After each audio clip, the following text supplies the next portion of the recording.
घोसी उपचुनाव की मतगणना पर संजय निषाद का आया है बड़ा बयान। जी हां, संजय निषाद ने दारा चौहान के सिर फोड़ा, हार का ठिकरा। जनता उम्मीदवार के चेहरे पर वोट डालती है। घोसी में लोगों ने उम्मीदवार के चेहरे पर वोट किया, ऐसा कहा है डॉक्टर संजय निषाद ने। बीजेपी के कुछ लोगों ने उपचुनाव भीतरघात किया है। हार के कारणों की समीक्षा की जानी चाहिए, इसे लोकसभा चुनाव से जोड़कर नहीं देखना चाहिए, ऐसा कहा है डॉक्टर संजय निषाद ने।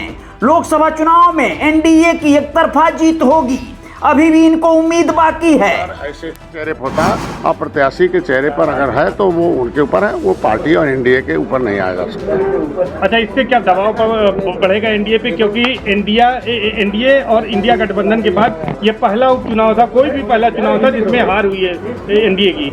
नहीं, ऐसा नहीं कह सकते हैं। आपने देखा कि हमने 3 चुनाव ऐसे भी इससे पहले जिता कर दिया है और बेहतर परिणाम दिया है, और इससे कुछ नहीं देखा जा सकता। और केंद्र का चुनाव और मोदी के चेहरे का, मोदी के काम का चुनाव है, और हम लोग भारत की अस्मिता का चुनाव है और राष्ट्रवाद पर चुनाव है, और दुनिया में एक पहचान बनाया है उसका चुनाव है। और सबको गरीबों तक अनाज पहुँचाया है, मकान दिया, इलाज दिया, उनको सम्मान दिया। कोई धर्म, कोई जाति, कोई वर्ग नहीं कह सकता कि हमारे कल्याण के लिए कोई कानून नहीं। हार की वजह क्या है? वो मैंने बता दिया पहले कि लोकल जो चुनाव होता है प्रत्याशी के चेहरे पर होता है, और प्रत्याशी के चेहरे पर था, इसलिए मुझसे मतदान हुआ। मैं बता रहा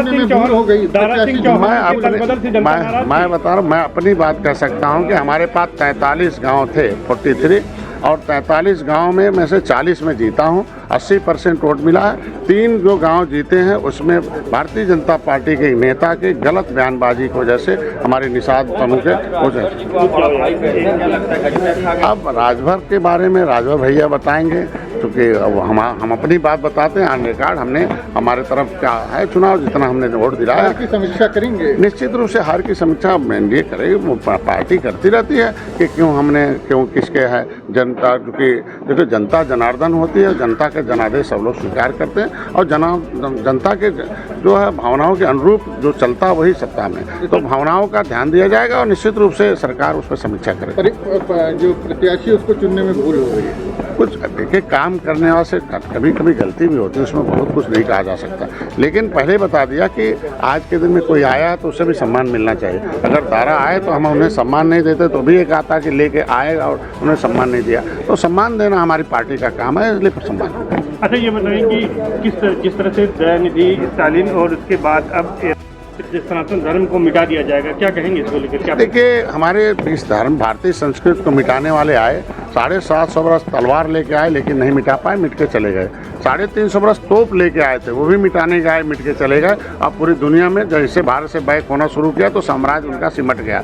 आज के भारतीय संस्कृत है, इसके खिलाफ जो बोलने वाले हैं वो समय आने पर मिट जाएंगे। भारत भारतीयों का, ये हमारी विरासत है, और भारत कुछ विश्व गुरु था, फिर विश्व गुरु बनेगा। अर्थव्यवस्था में भारत 1 नंबर था, फिर बनेगा। और आज G20 का नेतृत्व है। हम लोग देखे 2024 में लक्ष्य निर्धारित किए, भारत को समृद्धिशाली बनाना है, ताकतवर बनाना है, फिर से इसको अर्थव्यवस्था में 3रे नंबर पर लाना है, और फिर आगे जो गरीब कल्याण योजनाएं हैं उसे धरातल पर लाना है, उसे हमको धरातल पहुंचाकर सभी जातियों को विकास की मुख्यधारा में। अच्छा, एक आखिरी आपने कहा था कि उसको जो है कानूनी प्रक्रिया से जो है वापस लेंगे, तो क्या अभी तक इसमें क्या प्रगति हुई है? देखिए, मैंने जो हमारे सरकार के अंग हैं सभी से मैंने कह दिया, उस पर कार्रवाई सरकार भी विचार कर रही है, और मैंने कोर्ट में अपने वकील लगा रखा है।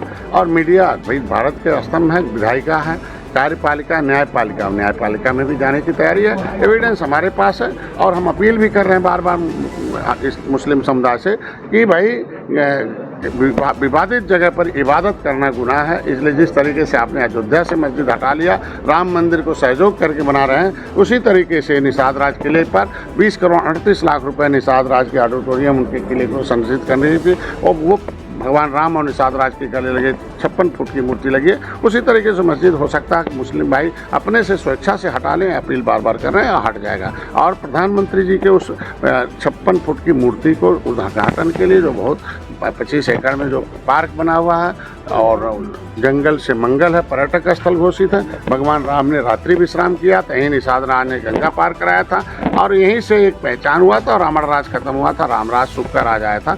फिर से हम लोग चाहते हैं कि ये जो भारतीय संस्कृति की शांति संदेश है भगवान राम निषाद राज का, दुनिया में फैला है, उसके लिए हम लोग काम करें।